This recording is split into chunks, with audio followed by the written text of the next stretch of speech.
Welcome everyone, and thanks for joining us for this PM² in action. My name is Frank Turley, and I will be your host this afternoon. We're coming to you live from Belgium, and delighted to see so many viewers joining us from across Europe and around the world. And whether you work in public administration, consulting, training, or project delivery, we're very happy to see you here. Now, today we're putting the spotlight on PM², and PM² is the project management methodology developed by the European Commission. So this conference is all about how PM² is used in practice. So no unnecessary theory or unnecessary slogans, but real stories with real people and real concerns. Now, during the event, we really want to hear from you. And if you're watching on LinkedIn, you can comment directly under the live stream. So just check that out. And if you're watching through another platform, you can send us questions using the following email address: support@PM²Group.eu. Again, that's support@PM²Group.eu. So what's on the program today? Well, we have interesting case studies, a testimony, and a panel discussion. And we begin with an update on the PM² Group and the initiatives it is working on. So for that, we go to Laurent Kumar and 𝗪𝗏𝗪𝗏, who are here to represent the PM² board. Laurent and 𝗪𝗏𝗪𝗏, it's over to you. Hello everybody, welcome. So the PM² Group has been created to enable better projects within Europe, believing that this will benefit Europe as a whole. So what is the PM² Group? The PM² Group is a non-for-profit membership organization that has the ambition to disseminate the project management methodology PM², again, within and amongst Europe. And it follows the European Commission guidelines as best as possible. To achieve these objectives, we have done and are doing several activities.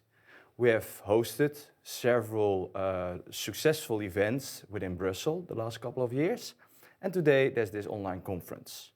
But in the past we have done more, and we are doing more. For example, we have created a paper with the International Project Management Association that shows the synergy between PM² and the ICB4, the standard of IPMA. And we've, of course, also created a foundation and now recently a practitioner certification, on which Laurent can tell us more. Laurent? Thank you, Moritz. Indeed, I want to speak about a certain number of initiatives done by the PM² Group these last few months, and the PM² practitioner certification is the first of them. It's a direct follow-through of the foundation certificate. It's a real hands-on experience. At the PM² Group, we focus a lot on the quality of the trainers.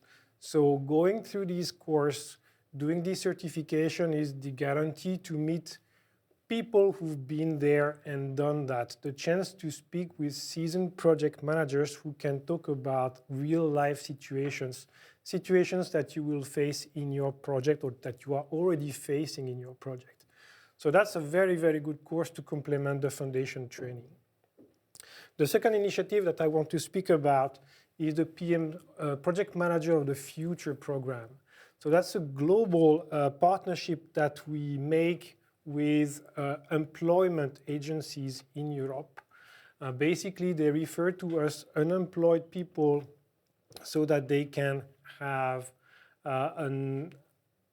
let's say, fast track to becoming project managers, of course, with really preferred conditions. The idea is to boost employment, to render community service. It's a partnership between the agencies, the unemployed people, the PM² Group, and also companies that I would like to sponsor this program. So if you want to participate to your community, to give back to the community, contact to us and we can present you more in details the Project Manager of the Future program. The last topic I want to speak about, which I, of course, champion, is the PM² for Africa program. Africa is... Some pictures, I think, Laurent? Yes, I do have pictures, thank you, indeed. And we have a complex problem here with what we call the African project failure syndrome. And this is not a problem that can be tackled globally. It has to be an approach country by country. We have to focus on people and culture through the education. And what we see, what have been seeing going there is that PM² can be a great asset to tackle these challenges, educating project managers in Africa, because PM² is highly adaptable, okay, and you cannot go with the one-fits-all approach in Africa. And also the values carried by PM² really are tailored for making this a good fit for African projects. So again, we are looking for partners throughout Africa. We already have some in North, Central, and South Africa, but we have a lot of ground to cover. So if you want to be part of this adventure, come talk to us. Thank you for that. Now back to you, Maurice.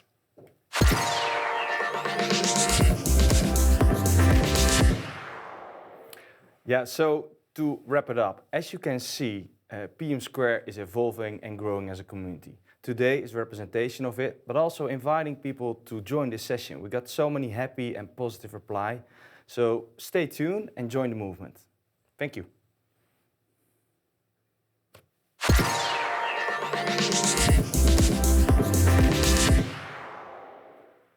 Thank you, Laurent and Maurice, for that clear and inspiring update on where the PM² Group stands today. And it's great to see how the community keeps growing and finding new ways to give back and keep engaging more people on project management.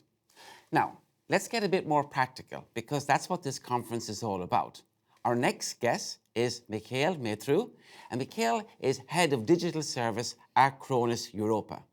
𝗂𝘅 Europa has been delivering EU projects for many years, and 𝗍𝗂𝗋's team was created especially to manage projects using PM². So today 𝗍𝗂𝗋 will walk us through one of them and show us what it looks like in practice, focusing on a few key management activities. So I'm really looking forward to hearing this. 𝗍𝗂𝗋, it's over to you. You have some entertainment.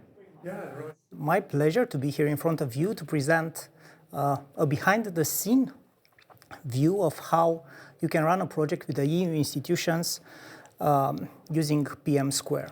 As you can see in the title, this is also about a journey. You will find out more by the end of this short presentation.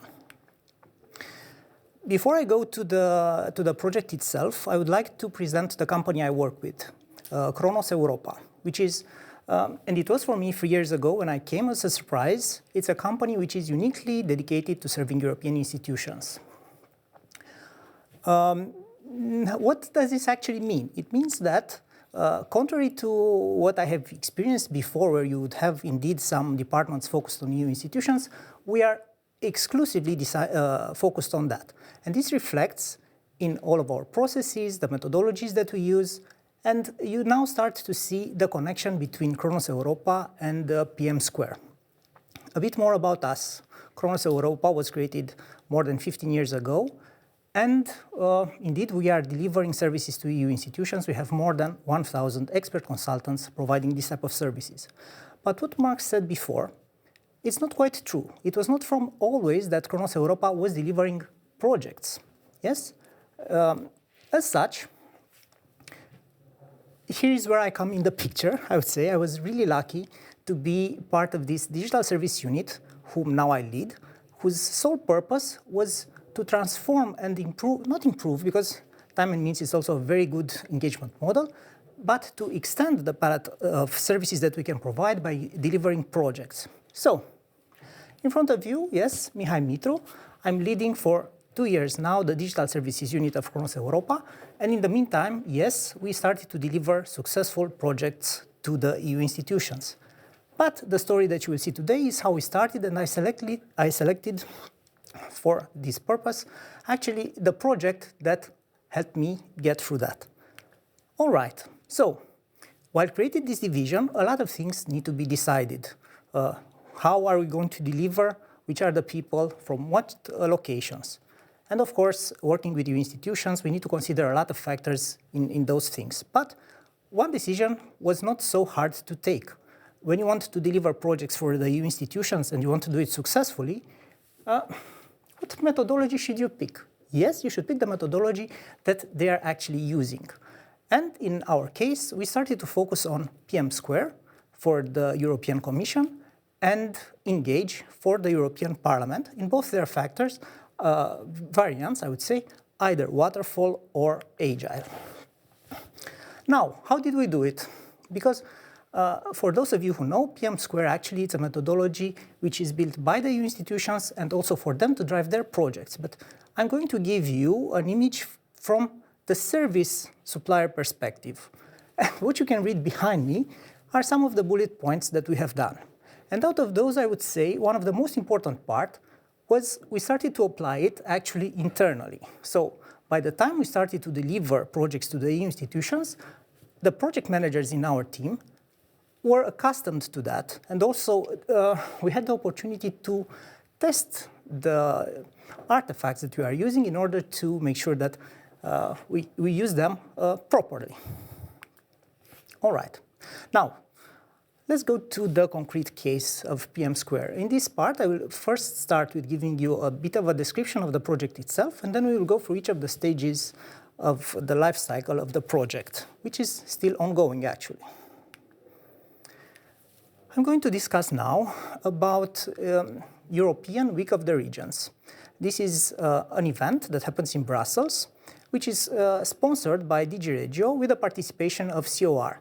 What you see in front of you is the stakeholder matrix. It's something which the project managers are familiar with PM² will recognize as one of the deliverables from there.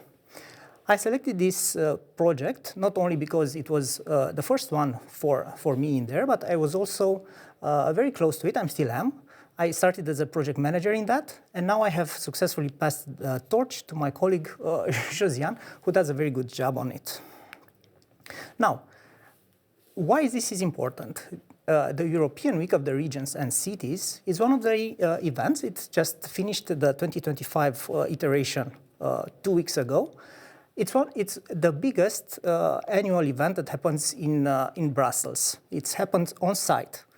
You have more than 200 sessions. You have a lot of participants, both in person, but also remote. Our role was to actually manage the platform that allows for the registrations and also the applications towards participating to this event. Now, this may sound trivial, but the preparation for this event, which is extremely huge, and I had the pleasure every time to be amazed when I participated to that, takes almost 1 full year. Yes? So the preparations for the 2025 event start usually 1 year before. I just noticed in the slides there's a slight mistake. We need to move the timeline by 1 year back. Our engagement started with 𝗔𝗰𝘁𝗵𝗰𝗹 in 2023, contrary to what you see there. And we had a very short transition time, takeover time. I would say in a couple of, no longer than 2 weeks, we were taking over the project. The project itself, or the engagement rather, has 2 components, the corrective maintenance and the evolutive. The first year of this event was a lot of chasing and trying to be 1 step ahead with the changes that we needed to do to the project to the application itself, but we will get to this a bit later. While after the first run, we had some time to revamp the platform, but also adjust our methodology and the governance that we put in place to structure it and make it better. Now, very briefly, going through all the methodology, so you can see actually that we didn't follow everything by the book. And for those who are familiar with PM², you would know that the initiation and the planning phase are actually stages that happen before a European Commission will even reach out to a supplier such as 𝗓𝗔 Europa. But because this platform handles an event, which is an iteration every year, the changes which are specific to that particular year are affecting the initiation. And as you can see in my slide, we made some changes to all of that.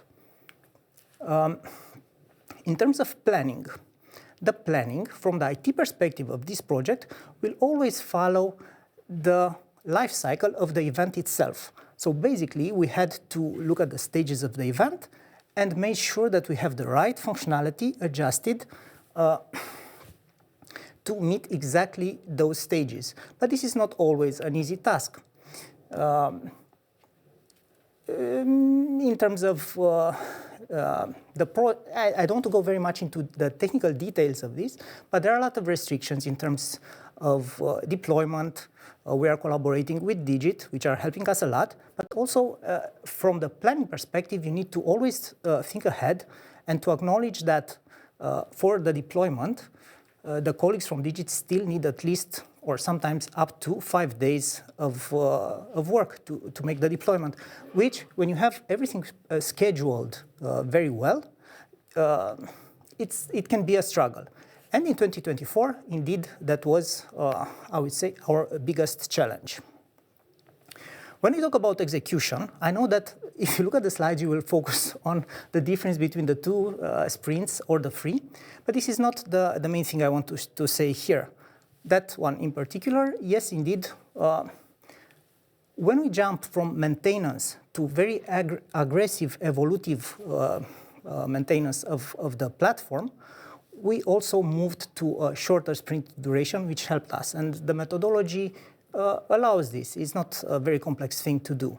But I would say, if I think what was key in the execution and some success stories out of it, and what was specific to 𝗔𝗰𝗁𝗍 was that in our delivery team, we also had a consultant from the customer IT and web team, which, besides all the effort that we put in the governance to make sure that we are very close and transparent towards our customer,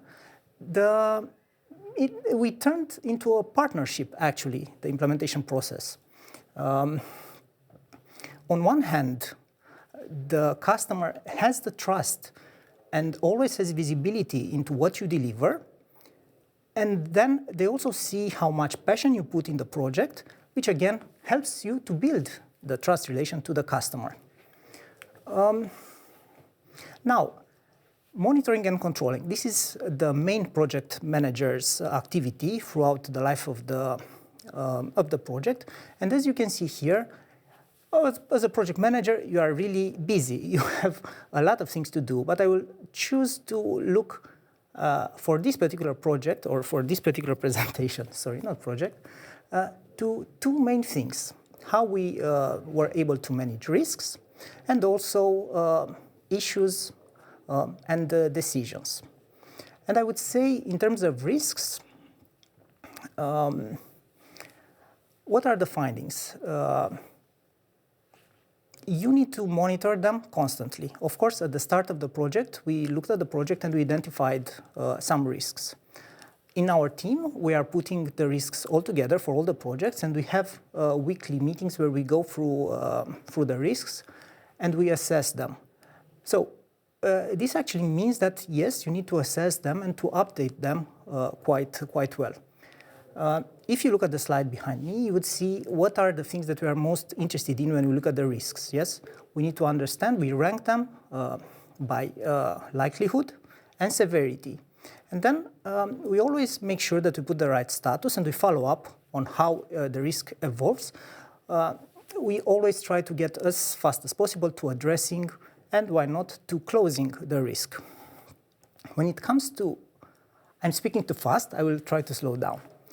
When we talk about issues, I think this is what's happening when something that you didn't predict actually happens. And we can go to such a case now. And in our experience, actually in the event of this year, everything started with an email from Digit towards 𝗔𝗰𝗁𝗍 announcing that we have some files in our system which was actually seen or identified as a spamming attack. I don't want to go very much into details, but And as you would expect, half an hour later, once we discussed with the customer, we already started a crisis meeting. No, sorry, we went into a crisis mode, trying to understand what happened and try to fix it very well. And a lot of measures were taken, a lot of effort was put by both 𝘘𝘅𝗧𝗍𝘆 𝗪𝗧 and the customer and 𝘔𝗰𝗁. But what I think is really important when we have such situations, of course, everybody takes for granted the great technical response. We all know how to react in those things, which are quite priority. But I think what helped us to solve this without panic is being transparent in the discussions with the customer. And the way we immediately enabled the team to shift their priority and to focus on finding the attack, closing all the ways in which we can still be attacked, do forensics, understand what is happening, and take quick measures and decisive measures for it.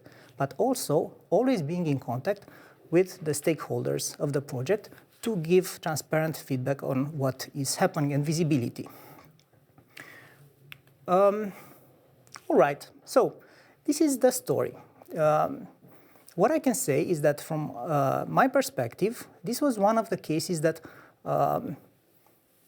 though it started quite hard, we were able to succeed in 2024 and now in 2025 to get it to an end. We have seen significant improvements in how the platform was used, and we are really happy to have been able to support more than 220 sessions being registered, evaluated in our system. The platform itself has more than 20,000 users, and I think I'm also grateful for using this platform and for allowing our team to experiment with PM² artifacts and methodologies for that. And from my personal perspective, this was the start of a very beautiful journey. And that being said, this is the end of my presentation. I would like to thank you very much for the attention. I'm looking forward to additional, to your questions. Thank you very much.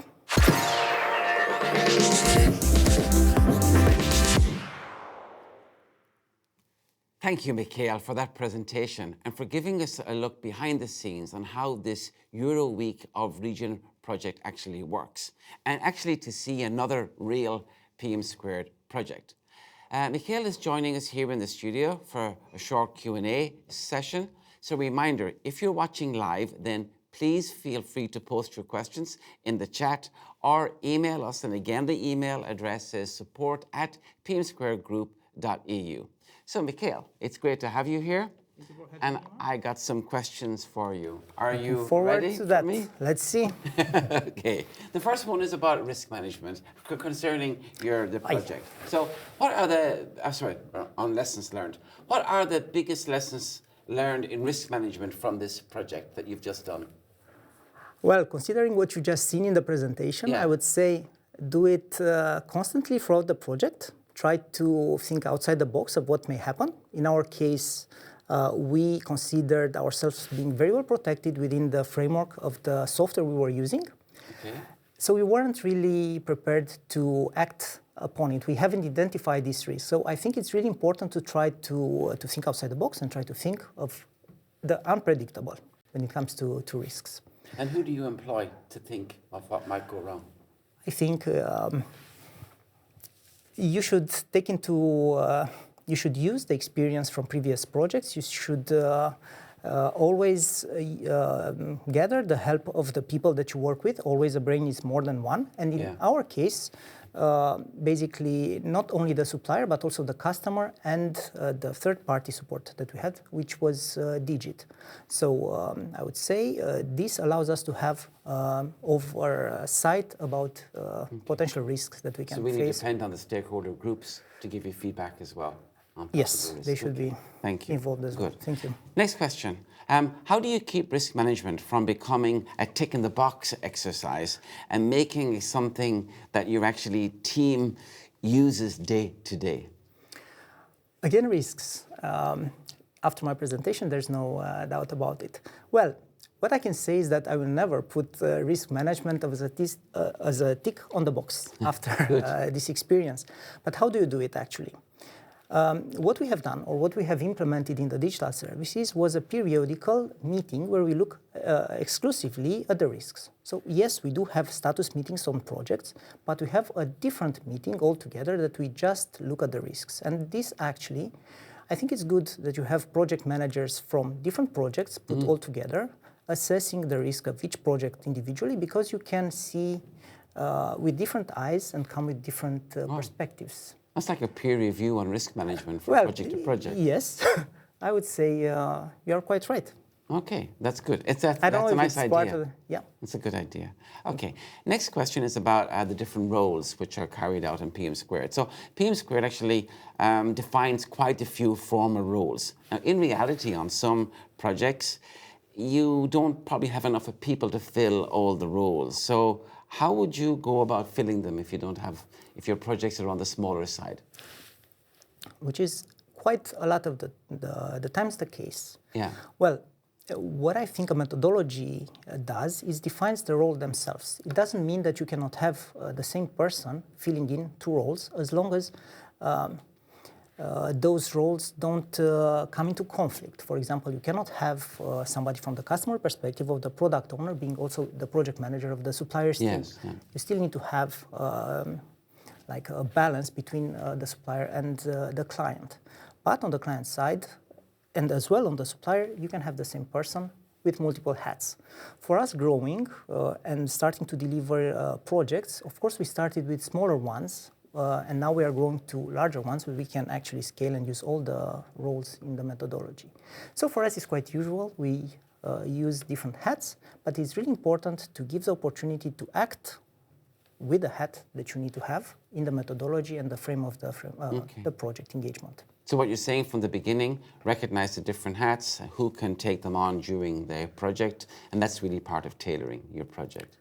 Is that yeah. a good summary of what you said? Yes, I would say yes. All right, but great. Also empowering them to act with the role they have, even though they have two roles. Don't squeeze it too much. Just respect the methodology.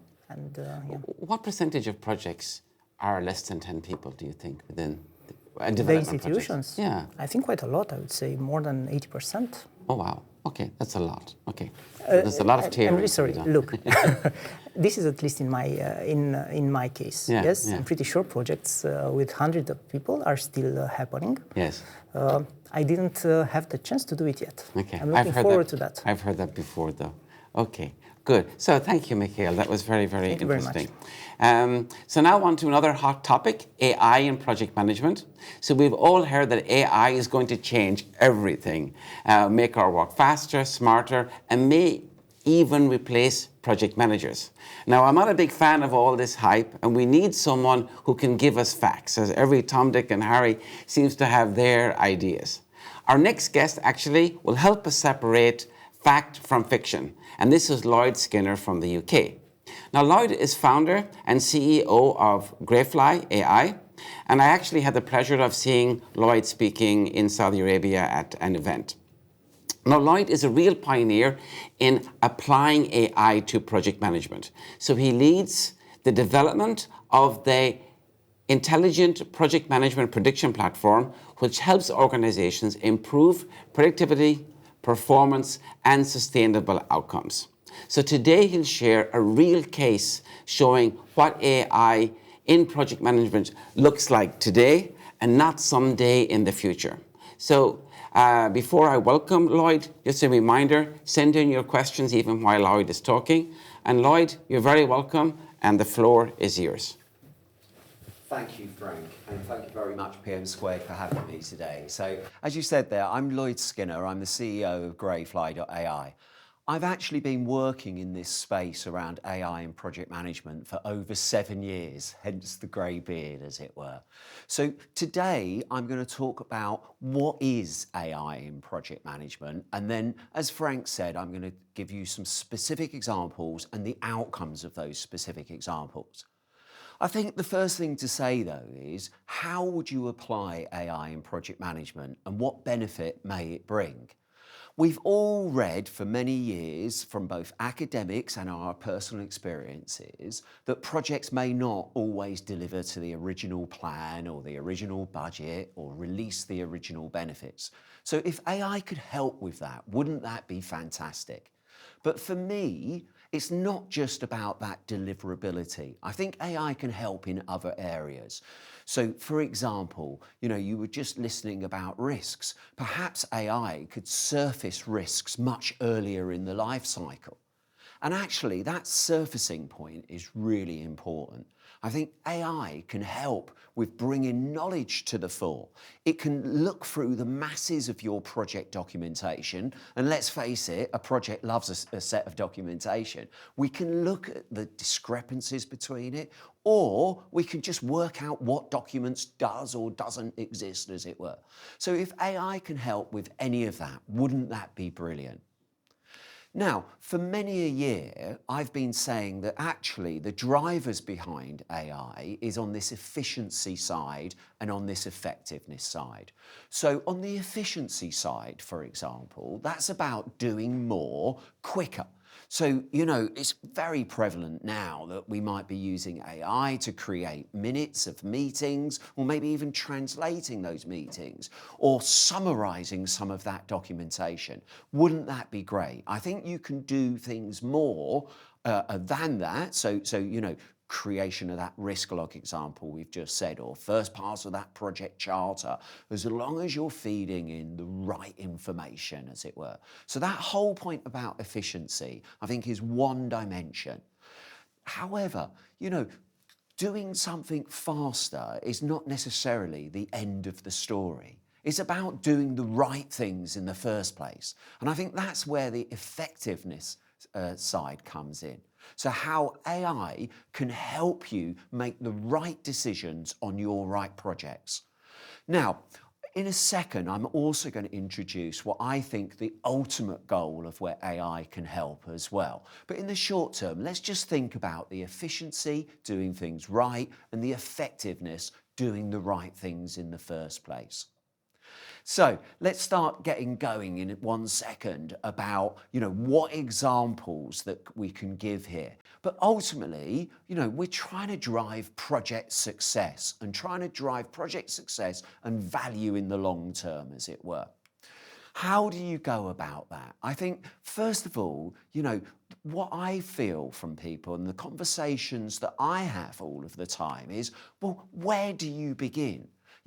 So yes, more and more organizations are either experimenting, or your home life is coming into your work life with the use of, in particular, Gen AI tools. But actually, what you really need to do is balance off strategy versus, what you'd like to achieve versus what you can achieve with the environment that you may have. So start with a preparation side.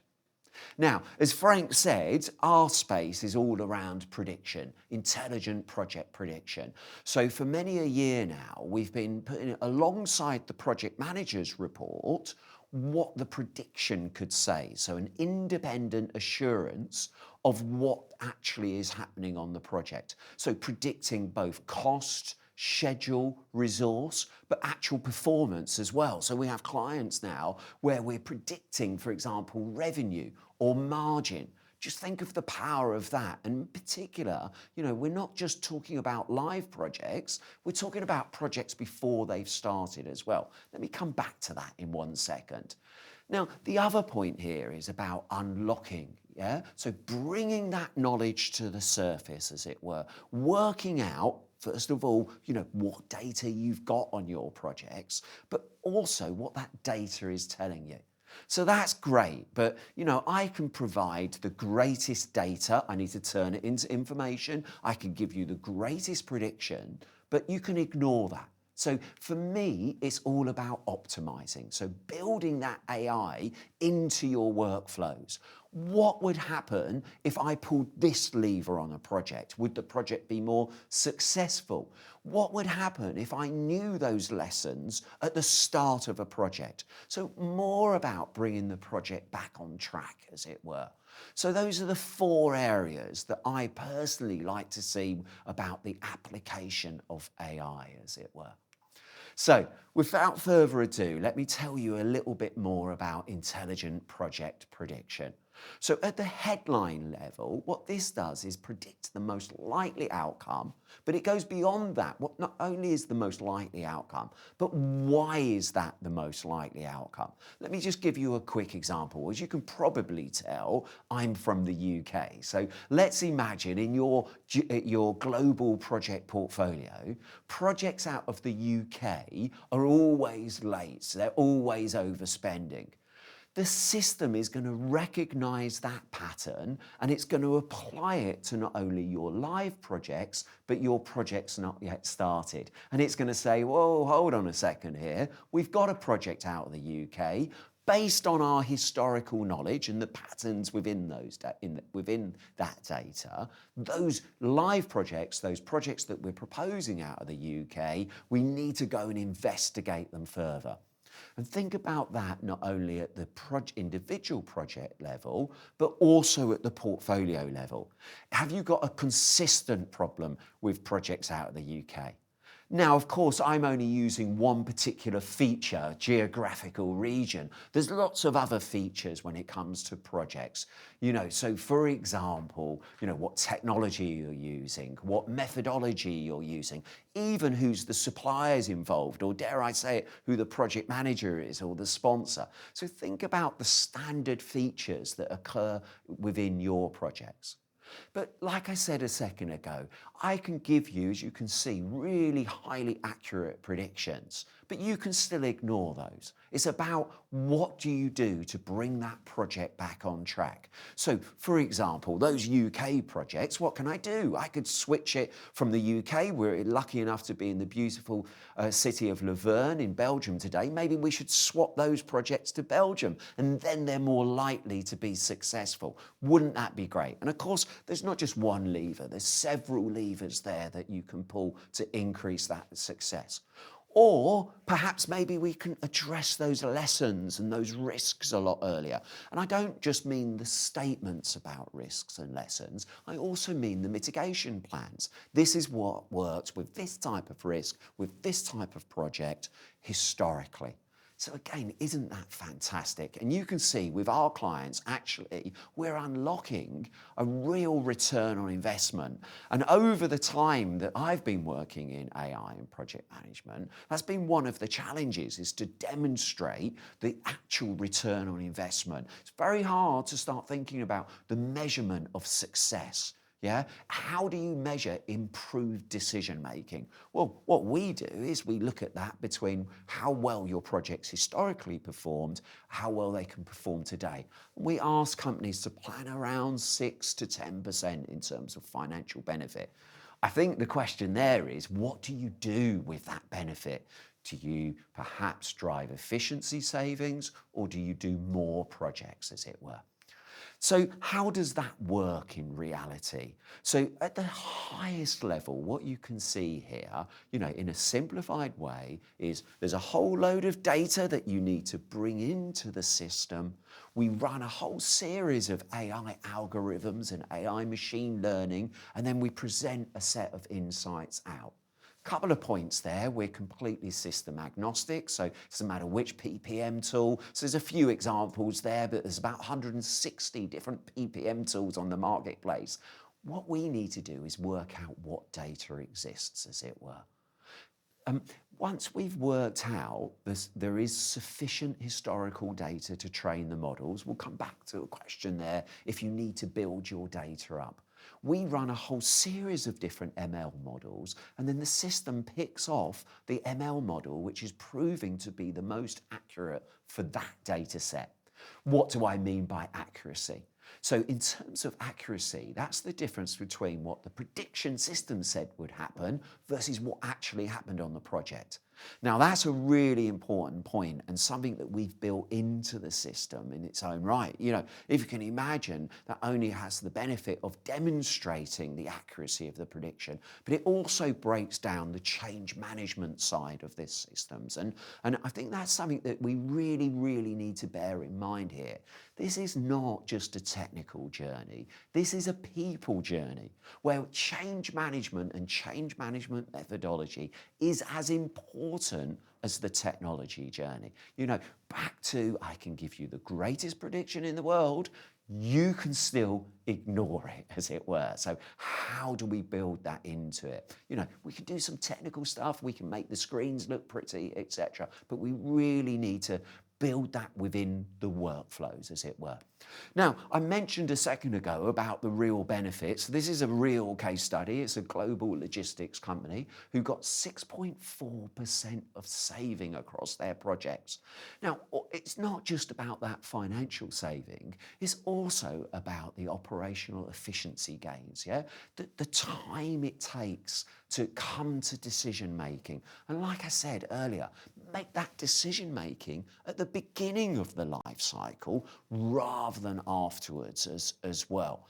Now, actually, this AI stuff's fantastic, but I think there's actually an improvement because once you realize you want to take an AI first approach, it drives your data maturity anyway. In other words, if you're starting to look at a much better single version of the truth, there's benefits there anyway, even before you get to this lovely AI stuff.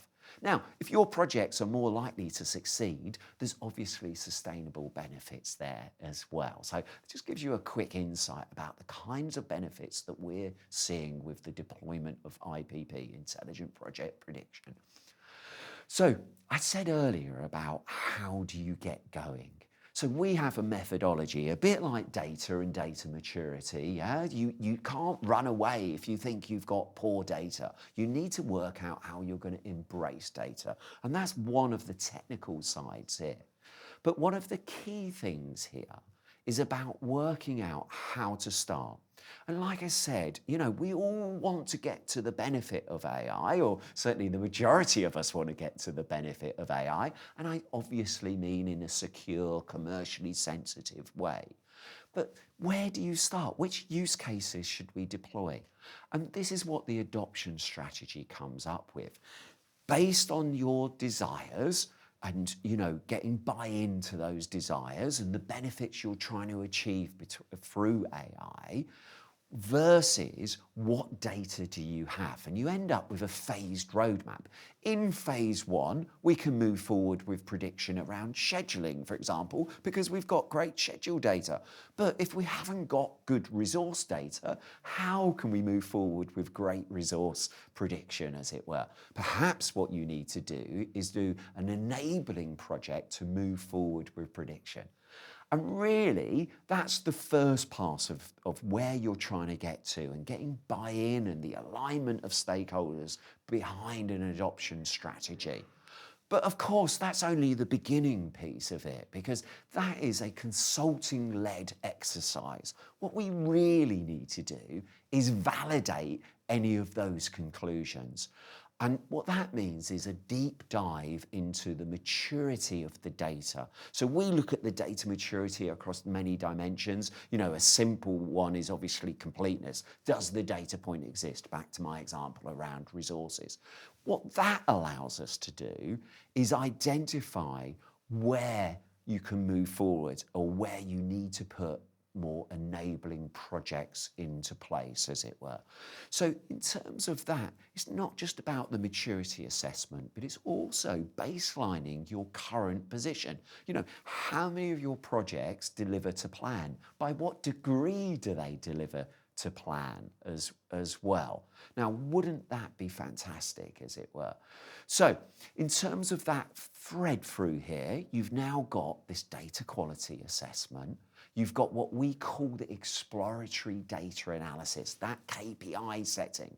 And that's something that obviously you want to improve over time. Now, the other point that I'd like to talk about there is the relationship with the adoption strategy again. So we have this principle that we call it the minimum viable governance, the MVG, as it were. So what that is are the data points that you want to guard with your life. Now, obviously, what that allows us to do is fast track which data points are there. If I ask a risk manager, for example, what data points do they need in their risk log, they say this amount of data points. If I ask a delivery manager, maybe it's more about 15 or 20 key data points, as it were. Now, once I've understood that data, what I can then do is I can create a change plan around improving the processes. Some clients actually also want us to look at the PMO maturity as well, you know, the capability of the individuals. So that's a bit of an optional one, in and out, as it were. I think for me, all of this is great, but we know that we're a visual race, as it were. We need to look at what's coming. So what we do is also we mock up what the solution could look like. So we call that a prototype, and I've mentioned it as wireframe. If there's anybody in the software world, they'll know exactly what I mean there, as it were. But this whole prototype around what your solution could look like helps get buy-in as well, before you have to then embed and spend spend money to build a production-ready system, as it were. So I think the key thing for me then is once you've done all of that validation, you can then work out how do you build the production ready system. And not only that, you know, those change elements as you go. Sometimes you may have to do a version 2 of that adoption strategy that I mentioned as well. Now, at the beginning, for those people that were really tuned into what I was saying, I was talking about the efficiency and effectiveness, applying AI in project management to drive efficiency and drive effectiveness. Well, people, this is the first time that I've said this in public. I think that that is yesterday's news. Tomorrow's news is not just about efficiency and effectiveness, it's also about efficacy. So there's been some great work here. I think that all of us are starting to think more about the future, more about our children, more about the sustainable goals of projects. So for me, the key here is not just about doing things right, not just about applying AI to drive efficiency, not just about applying AI to help you make better decisions, but actually coming one step further and talk about doing the things for the right reasons in the first place. So you heard it here first, people. Efficiency, effectiveness, and efficacy, as it were. So, look, I'm wrapping up towards the end of this conversation before I've got the delights of sitting down with Frank in 1 second. But what I would say is, if you want to know how to really get those discovery case study or work out how to move forward, there's a couple of QR codes there. Or if you just want to link in with me, then just copy the contact me and I'll be very happy to link in and explore further conversations. Ultimately, this is about planning the future where you embrace AI in project management.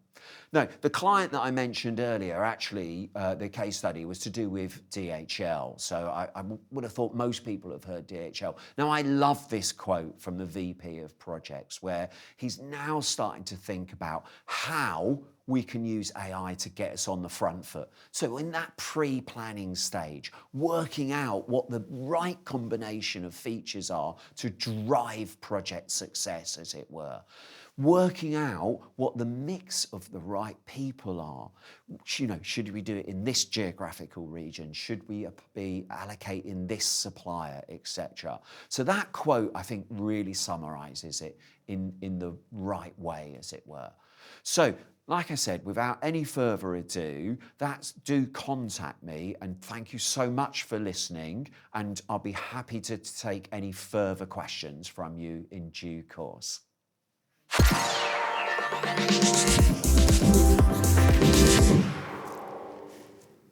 Thank you, Lloyd, for that fantastic presentation. And it's really impressive to see how AI can be used and used today on project management. And also especially from you, because you seem to be one of the leading voices in the more practical side of project management.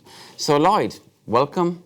It's good to have you here in the studio. Actually, some people have already sent in some questions. I've got three questions. Don't make them too hard, Frank. Well, I'm sure they'll be fine. And remember, we may have time for more, so keep sending them in, okay? Are you ready? Oh, let's go for it. Great, okay. So there's a lot of fear about AI around, especially what it can do in different jobs and especially in project management. So is AI a partner, a tool, or a threat? Well, I think, first of all, I'm not surprised that some people are fearing AI. I think, I think like everything in life, you can't fear the future. You need to embrace the future and try and steer it towards you. So to answer your question, I actually probably would say that it could be all three of those as well, So opportunity in terms of, depending on your position within a project, it might help you do your work faster or quicker, or if you're an executive, maybe you can do more projects, as it were. In terms of the threat question, I think is the key one for me.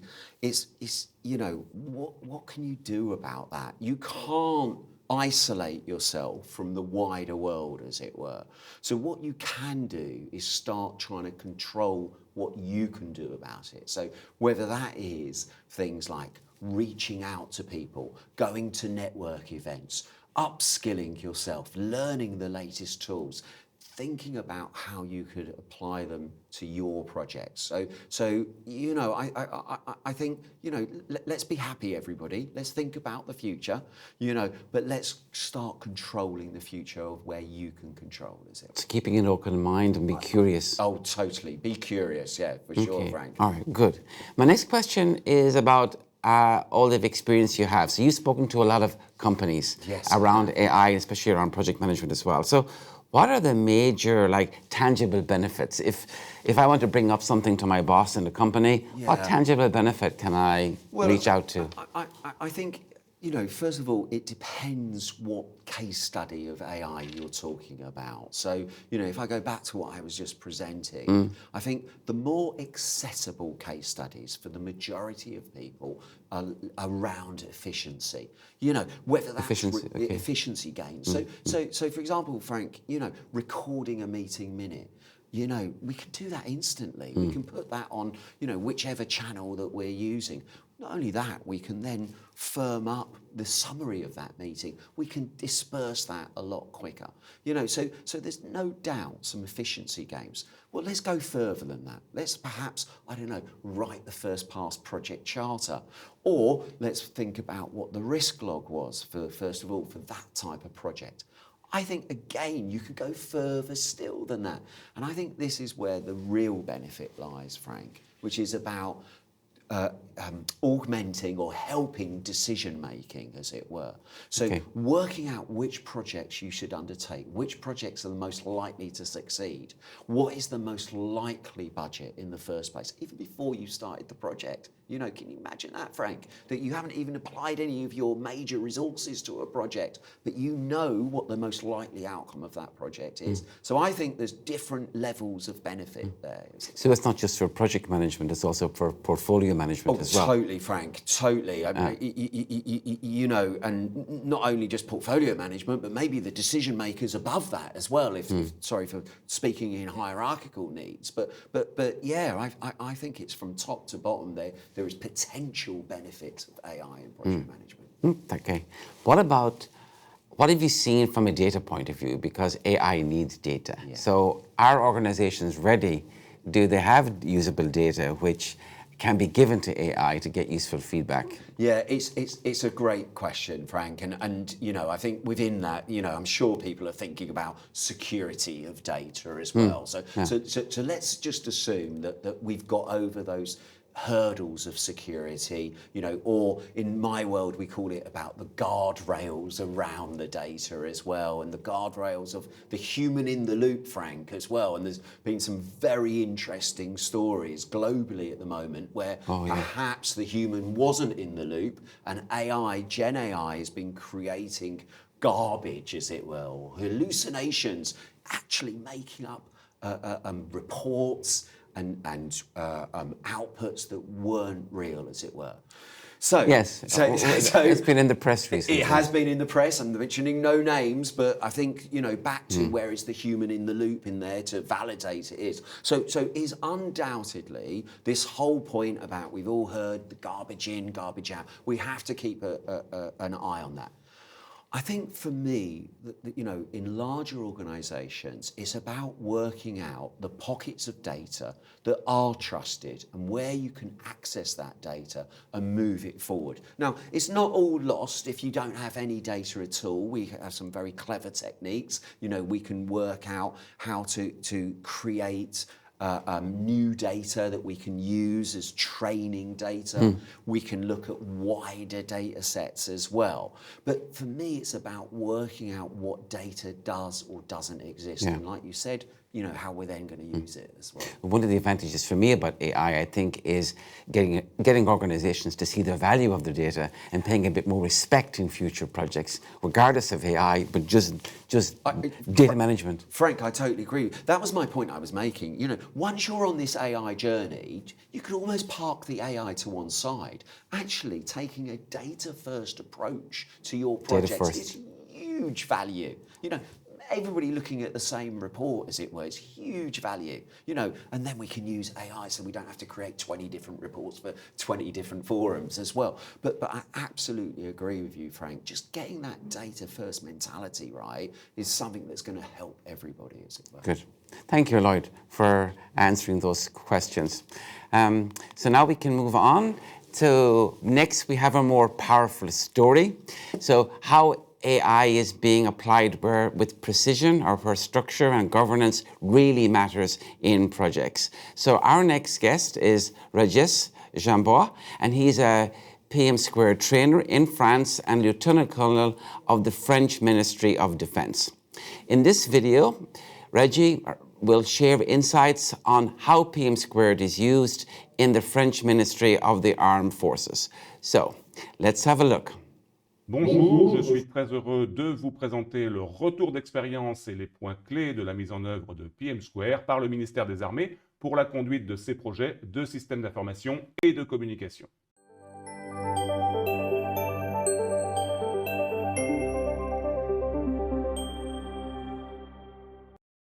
Le ministère des Armées met en œuvre plus de 2000 systèmes d'information et de communication. Ils sont composés de l'ensemble des infrastructures et services logiciels informatiques permettant de collecter, traiter, transmettre et stocker sous forme numérique les données nécessaires aux missions des armées. Il s'agit de garantir la supériorité opérationnelle et la maîtrise de l'information sur les théâtres d'opération, de renforcer l'efficience du soutien et de faciliter le quotidien du personnel, et aussi d'améliorer la relation aux citoyens et l'attractivité du ministère. La conception et la maintenance des systèmes d'information est confiée à 20 DSI spécialisés qui emploient environ 500 managers de projet.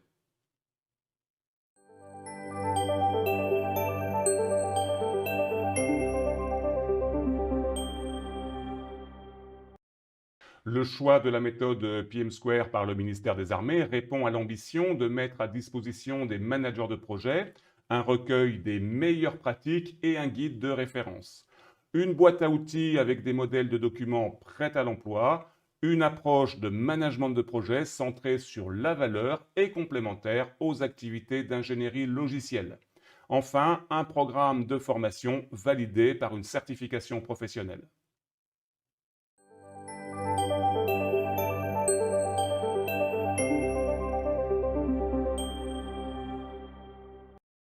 L'adaptation et la personnalisation de la méthode couvrent le phasage des travaux en mode projet, les jalons de décision et les processus de management de projet.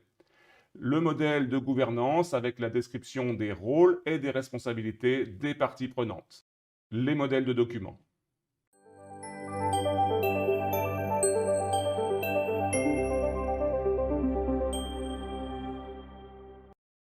L'utilisation de PM² permet aux managers de projet de préparer le travail en mode projet, de décrire l'organisation du projet, de mettre en œuvre la surveillance et le contrôle qui couvrent la traçabilité des risques, des modifications du périmètre, des problèmes et des décisions, le reporting et les revues pour valider les jalons décisionnels importants.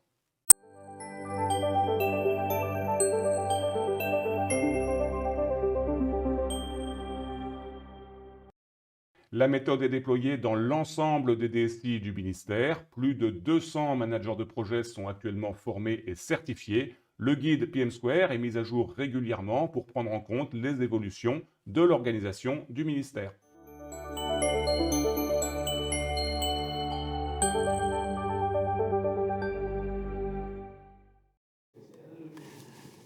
We've seen PM² in action across different types of projects, from EU programs to AI innovation and national institutions.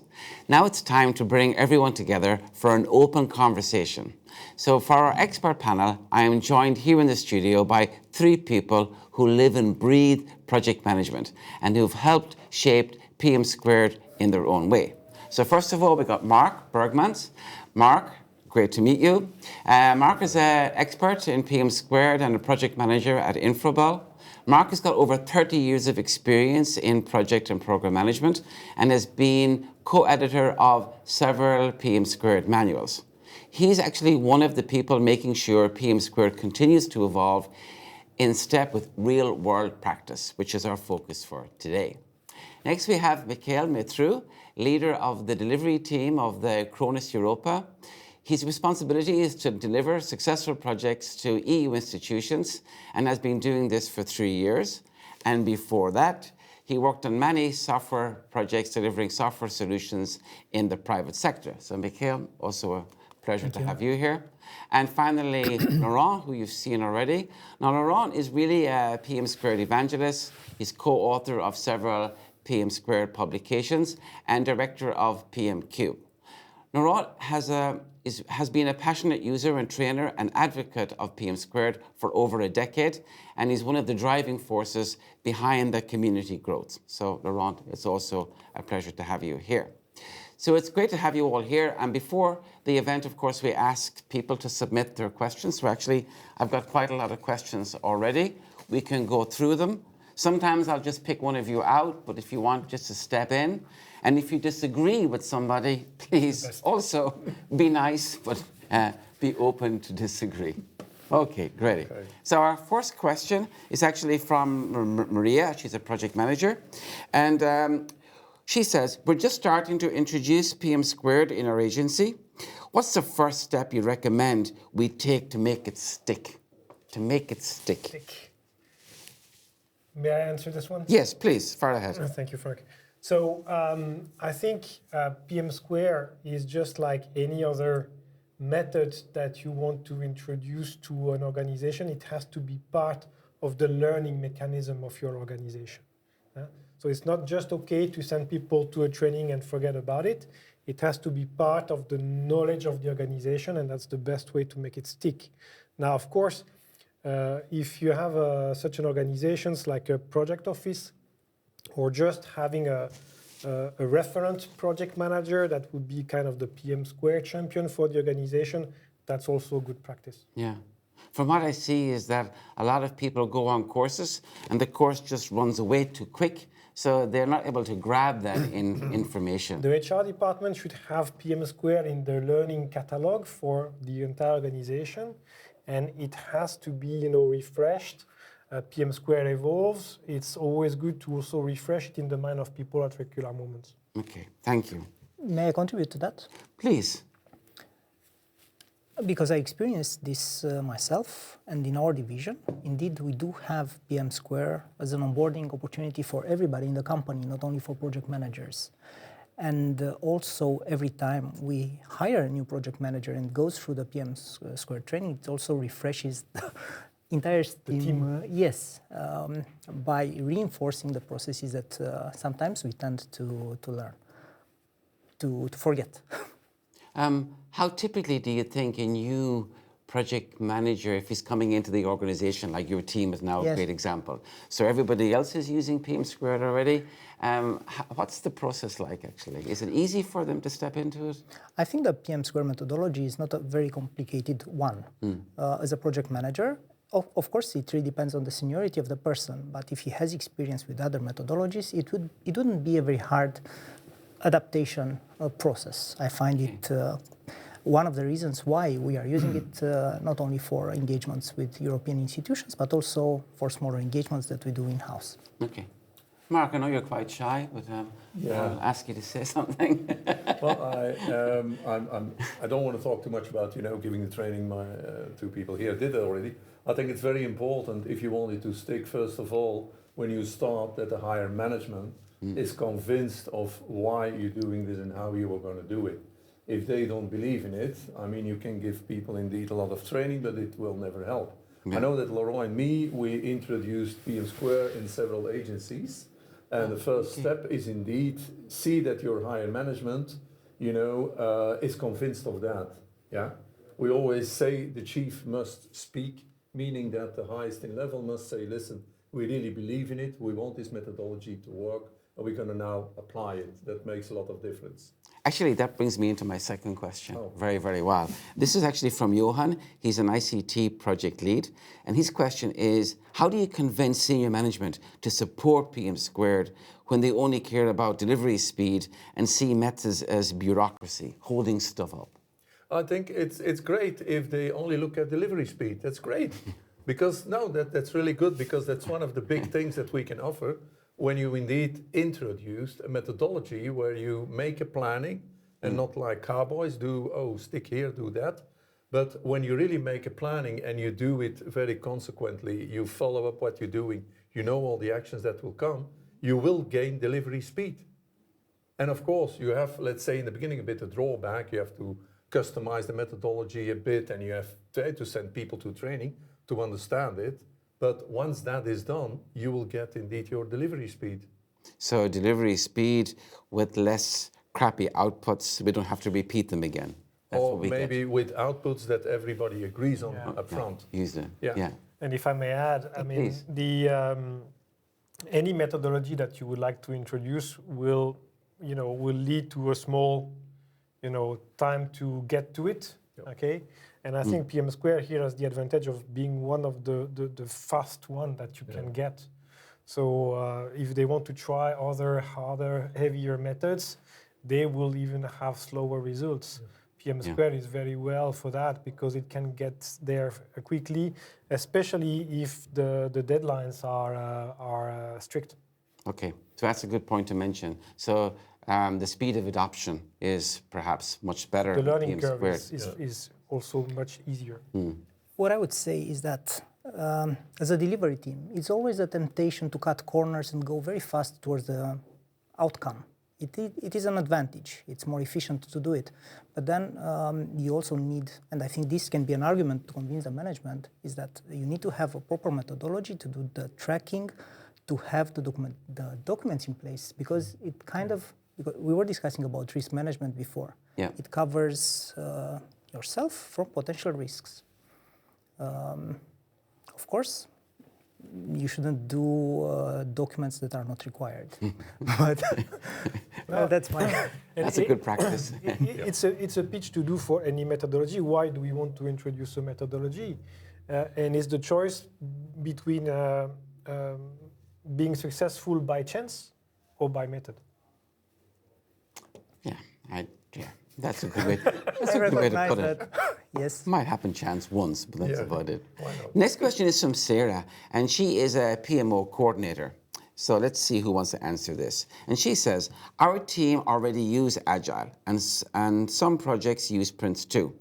How do you combine PM² with what's already there without overwhelming people?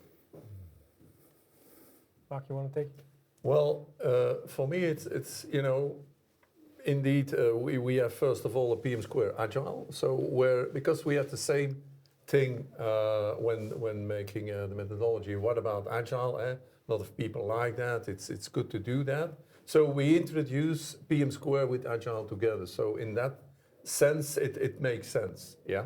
Because it's maybe a bit contradictory. Agile is with the sprints and things, and then on the other hand, PM², you say you have the planning for several months, which can maybe not work together, but we found a way to get them indeed to work together. Okay. Yeah. Anybody else want to add anything to this? My first question would be, why change? I mean, if it's working with Prince 2, Yeah. if it's working with some agile frameworks, what are the reasons to introduce PM²? I mean, PM², like I used to say, is not a violent methodology. If it's work and you're not using it, it's okay for you. So let's not change a winning team. Now, indeed, if there are issues, you can check, and I would say, from the PM² toolbox then, what could fix existing issues? And that would be maybe a first step toward PM², and maybe having PM² replace methodologies that apparently don't seem to yield the expected results. Okay, thank you. I just got this question in, so I'll ask it directly. It's really about the whole idea of PM² project manager reaching out to another project manager, like doing a peer review. So where is it a good place or a good time in the framework to do this on a regular basis, so you can share best practices and look for improvements? So we do have a mechanism, but it's closer to the closing phase at the end when we speak about lessons learned, and I think it's might be a bit too late. It's good practice to do that on a regular basis. If you combine that with some agile practice, we all have embedded agile, what we call the retrospectives. That could be a nice moment to have a chat with peers on that. And after that, I would say end of phases. The end of the phases, okay. Would be a nice moment, at least a codified moment. But beyond that, you can have, let's say, it's continuous improvement, so you can put that in place at any time. Yeah. I would say in practice, what we are doing is, like I said, we have periodical meetings where we discuss all the projects. We look at this. Okay, it's not just the status. We also look at specific aspects that we can improve in both. And sometimes it also refers to project management as well. It's not always that. Yeah, okay. So the answer would be recurrent meetings for me, though too many meetings kind of take a lot of time for every available PM. Mark, do you want to say something, or can I move on to the next question? Well, yeah, because project manager, let's say, is a sort of a lonely job. Most of the time in all the projects, you're alone. Yes. You rarely have projects where there are 5 project managers. I think it would also be difficult. So in that sense, you're alone. And I think the sense of community in your organization is very important. So what I did in previous organizations, we got together maybe every month or every 3 months and said, okay, discuss things that you found out, some impediments that you had. Maybe, I don't know, some software that you needed was difficult. How did you do it? So you exchange with the other PMs things that you found which worked well or which didn't work that well, and how you solve them. Okay, thank you. Our next question is from Imre. He's a technical PM, and he's actually from Turkey. And his question is, when setting up governance for the first time, how do you decide who should take on which PM² role, especially in small teams, as it's not always clear for us? Yeah, okay. Everybody's looking at me. We can share. No, but it's indeed true. I mean, if you see the governance, PM², it's very well detailed, and these are all the roles. There are roles which people can take up, maybe more than one, but you have to make a difference between, if possible, the business side and, let's say, the delivery side. I mean, it's quite difficult. If you are a business manager, difficult to be also project manager. But there are roles which you can, let's say, work together. I also worked in sometimes smaller teams where, as a project manager, I was also doing a bit of the analysis and maybe also a bit of testing. So these things are possible, but I would also make a big difference between, on one side, business requirements, and on the other side, the delivery. I don't know what your opinion is on that. In practice, we do the same. So we have a lot of project managers that act as business analysts and create the stories in 𝗓𝗏. Then they also help with the testing. I know it's not ideal, but yes, when you have such constraints, it's the way to go. Yeah. We had an earlier discussion regarding We did. hats. The many hats. That's where that comes Yes. in. So Yeah, as long as it's thank clearly you, yeah. documented, it's okay. Now, there are some good practice that you want to apply when creating a governance model. It's making sure about the accountability lines and responsibility lines, making sure that only one is accountable, only one is responsible for every task. And also that the governance you have in the project doesn't challenge, doesn't contradict the rest of the governance, for example, of the organization. Okay, thank you, Laurent. And the next question is from Lena. She's an NGO PM, and she says, in my organization, documentation is always the bottleneck. Which PM²'s artifacts are the most essential to start with? Or should we use all of them from the beginning? I think it's, first of all, very important point is that you understand why this document is there and what's the role of a document. Yeah? If you don't understand why we suggest 4 logs and you just, take them because, well, PM² said we have to use them, it doesn't make sense. Yeah? There are indeed documents that I use not as frequently as others. Yeah? But there are, of course, a project charter for me is, well, quite necessary. Yeah? It's like I make a contract with you, but we don't have a contract. So for that, but for the other things, it's up to you to see what is the use of that document and do I need that? Yeah, a business case is very interesting. Yeah, but sometimes it's only a 1-pager, and of course, if you see the list of possible documents of PM², it's quite a lot.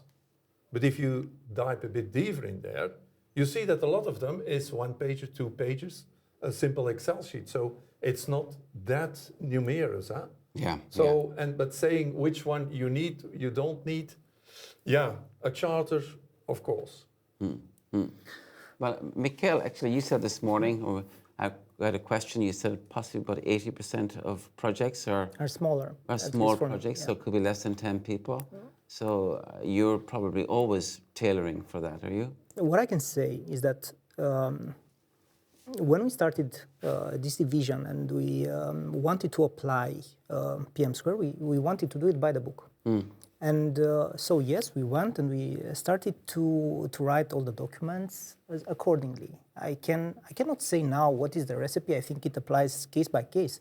Yes. But what was important for us was that by filling in and following the structure of these documents, you actually ask yourself some questions that are valuable. And once you do it several times, you already know the questions. So you can afford to skip some of those documents because you already think of that. I don't know if this is how you guys meant it to work. Of course, you will have to adapt based on the maturity of the organization. If the more mature, maybe the less needed. Yeah.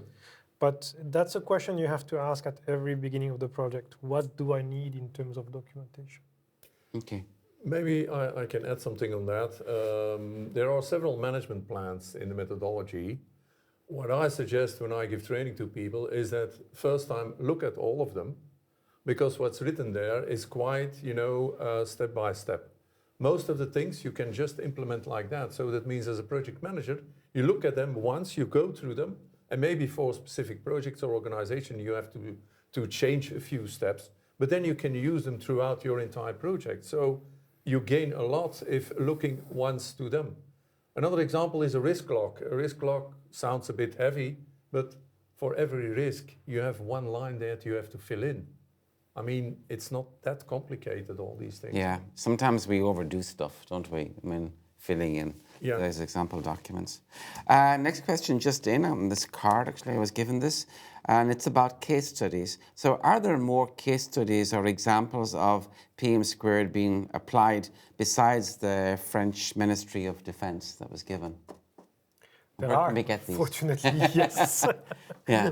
Well, PM² has been used in a numerous of cases, and not only, of course, in Belgium, but in France, in Italy, in Spain, in Croatia. There are think I have somewhere a map of the project I know, and it's quite a high coverage, up to Japan, up to Los Angeles, Oh, wow. as I know. So yes, but we always, as a PM² group, as a group that would like to, promote the use of PM², we are always looking for this type of use cases to showcase, look, it works there as well.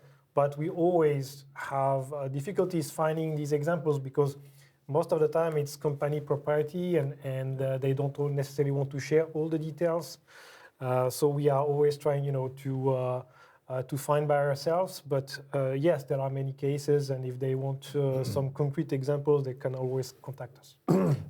When you say us, how does that done? The PM² Group, support okay. at PM Support Group. at PM Yes, EU. course, yeah. Okay, all right. That's the email address we use all the time, even for Yes. today. Great. Another question that came in as well. This person says, I'm a project manager. Does it make sense to get certified when working with the EU Commission? Of course. I can say that, yes. I think it could be, does it make sense to be certified? Yes. It doesn't matter if you work with European Commission or with other institutions. It makes sense, but you don't have to do it just for the certification. You have to do it to indeed get an easy-to-use methodology which will help you in your project management work. That's why you do that. And certification is, let's say, a sort of an add-on if you follow training and things like that. What about you, Mickey? When you bring on new project managers into your team, the Kronos Europa team, what's your policy on this? We train them all on this one. And I think I mentioned already that in our HR policy, the onboarding, which is offered to every employee, offers PM². Okay. Myself, I did the training on PM² actually before I started the digital services, and I was working in pre-sales. And this actually links up because in pre-sales, these are the people that actually create the proposals, write the answers to the request of the EU. So basically, the idea is the methodology that we were proposing was PM². It's also natural. And when you do the implementation, you do the same way. And how can you certify that you are doing it other than going through the certification processes? Of course, the reality of the implementation in the EU, not everybody applies it in all the projects. But as a supplier, there's no problem. You don't have to declare that you are doing PM². You just need to follow the PM² methodology. We are also using it internally, by the way. Yeah. That helps. I hope it helped. It answered the question. Okay. Next question is from Hugo. He's our project PM coach. So, how do you handle resistance from experienced project managers who say, I've been managing projects for 20 years, I don't need a formal methodology, or I don't need PM²? Can I? Please, fire ahead. So last time I checked, a project is not a solo thing. It's a project team. It's not a solo thing. Yeah. Okay. So the project method is not only for the project manager. It's a common language for everybody working in the project. And so that's the first thing. And the second thing is, I believe maybe after 20 years of doing project, maybe the people are tired to explain how project management is done. So having PM², which is an easy to understand methodology, could be a good add-on. Okay. So they should be glad to have it, in fact. All right. Any of you want to comment on this? Well, sometimes it's difficult, to change a rock on his opinion or a stone. Yeah. So if this person is convinced that after 20 years he can better do it without, okay, I think it's one of the few who think that, but normally if you are a project manager and there is an easy to learn methodology, why not go for it and look for it, see what it can bring to you.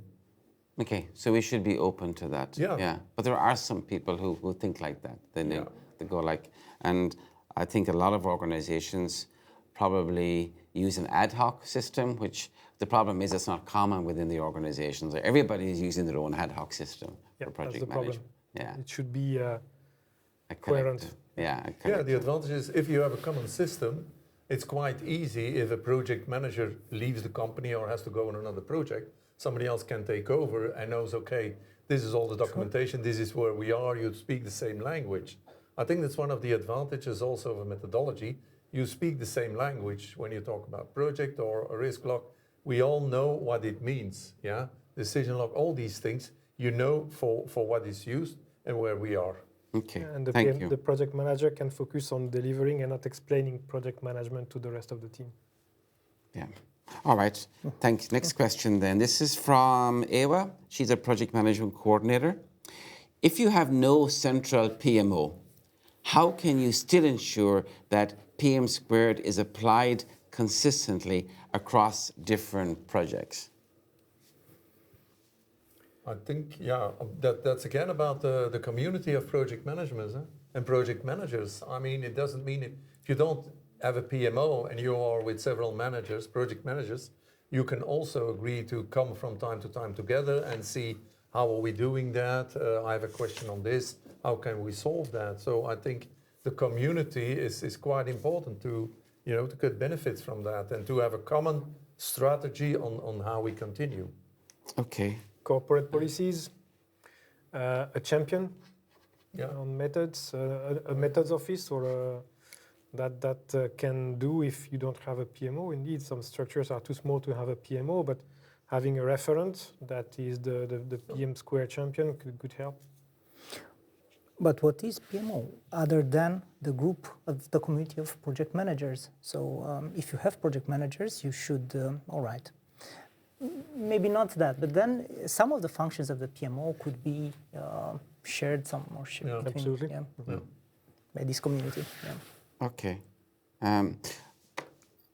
What do you see in practice, though, from when you are engaging project managers and trying to share information? Like I said, we are still growing. So I wouldn't say that we have per se a PMO in our division.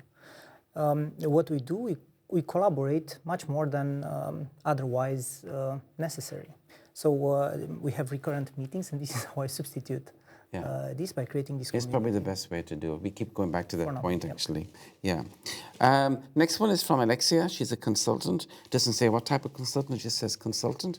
So what do you do when the client or funding body doesn't understand PM² or asks for something different?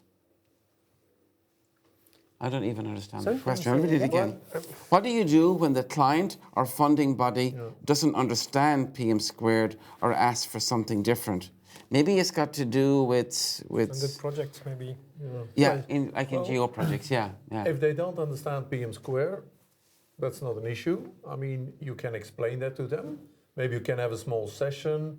Most of the time, when beginning with a phase, we also have a sort of a meeting where we invite all the people, so you can explain to them. And then as project manager, you can explain, listen, this is how the project works. We have some phases. This is what we are expecting from you. This is the team, the roles of everybody, things like that. So that's how you can do it. Yeah. Now, what was then the second part of the question? Well, it's about they don't understand it and they ask for something different. They want Prince2 or they want PMP or... The client. The client is the client. Yeah, you can also always ask, why do you suggest Prince2? Yeah. Could you maybe explain that a bit to me so that we... And maybe they have valid reasons for, I don't know, maybe people are trained already in that and they want to do it or, yeah. Okay.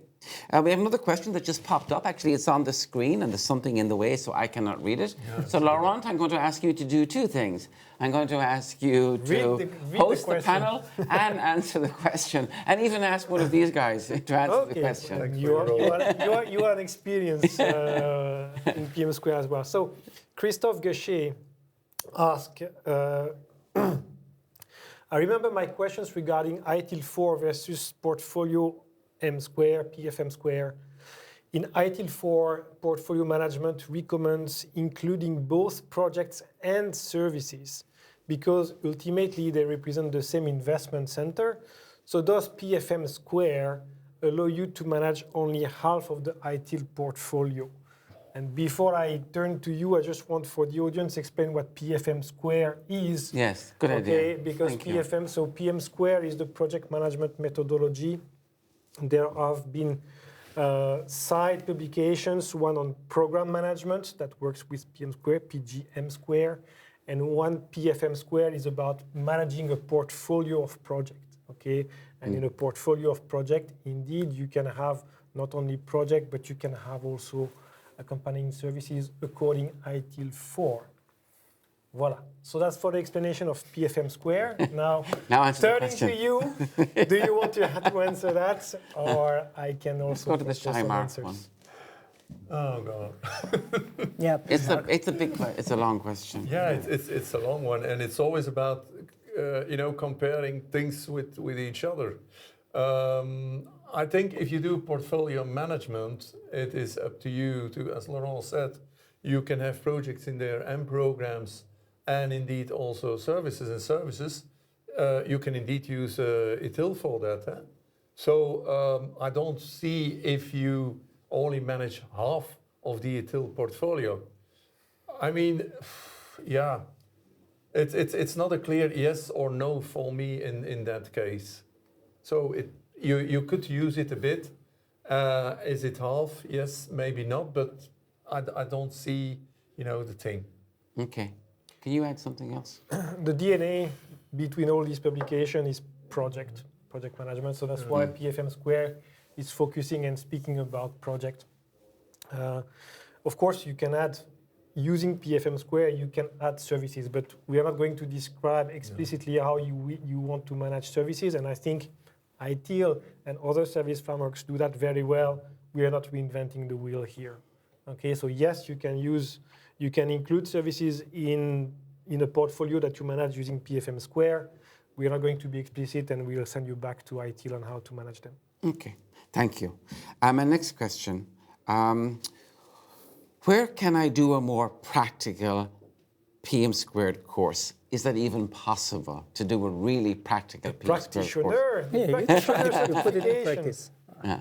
Yeah, I think also when you do the basic training, which is more or less 4 days, Yes. the training that Laurent and I was giving in the past and still do, I mean, why does it take 4 days? Because you can explain it also in let's say, in 2 days. But then you don't go with exercises, with experiences. So you can say, here is a project chart, these are all the chapters, voila, you fill them in, it's done.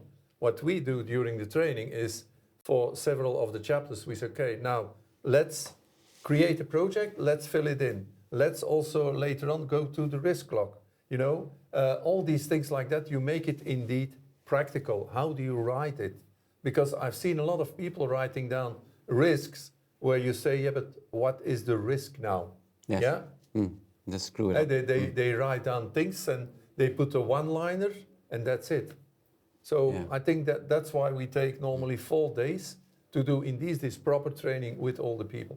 I really like the idea of the 4 days. I've seen far too many times courses are taught with the minimum amount of time, and the HR department send out requests for training, and they pick the cheapest and the fastest, and they forget about the usage of it. So that's really, really good. Yeah, but the fast, the advantage, well, why do they take the fast?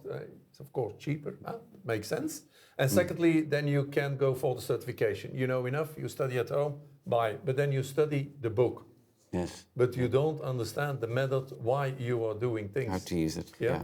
That's why I think the next question, Frank, here on the screen is related to this one. So I'm just going to read it for Please the audience. do, because I cannot see it properly. I don't know who sent that question, but they asked, the biggest problem I encounter when people don't want to follow the method by the book is that it's fears and misunderstanding, not experience, that motivate the choice not to follow the method's recommendation. The response is, yes, but it's not the same where we live. And I think that's exactly what Mark was explaining. Okay, yeah, you can go and read the book. It's not going to teach you how to apply it in your very different environment. It's through the exchanges, it's through the examples, the various examples that the trainer is going to take, that you can see how you can divert from what is written in the book and apply it in your context. And that's the difference between a quick and dirty training and a real training. Okay. I think a very important thing there also is the mindsets. I mean, a project manager, you can read the book, you can do the certification, excellent, excellent. But if you don't have the proper mindsets to really do, because you are handling a team, you are working with people. Still, we don't work with robots, so it's still people. So that means if you don't have the proper mindset, well, you will never be successful with your team. Yeah.